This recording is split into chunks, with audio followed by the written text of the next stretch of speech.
G'day, Ben Leditsky from Pro Advice here.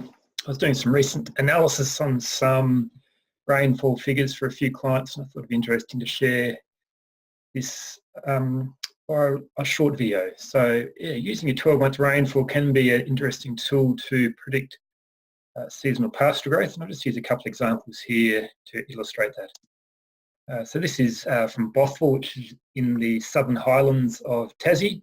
And I've pulled apart the 12-month rolling average rainfall from 1980 through to 2018. What we can see here is we can see that sort of chronic pinch we had in 1982. We've got sort of the ups and downs of the 90s, and then when we hit the 2000s, we've got the 2000, 2001 drought period. We've also got the deficit around 2003, the sustained pinch between 2006 and 2008, and then more recently we've got the buoyant spring of 2016, which then ended up being a little bit of a deficit the following year in 2017 due to a failed spring. And at the moment Bothwell's tracking at or around its average for that period.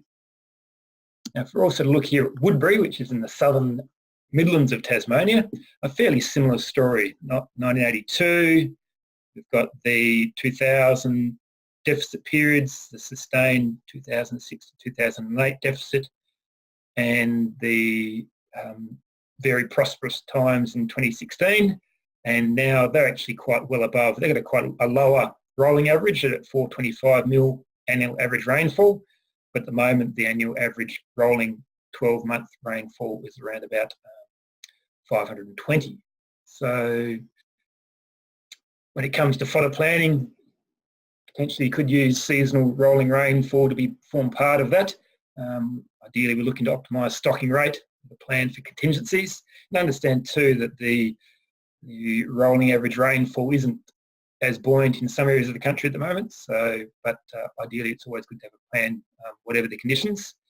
And when we're looking at this, we're looking to make the most of the upside as well as manage any shortfalls we might have. So if you're looking to get more out of these things, or potentially getting more out of these things, having a plan is a good place to start. So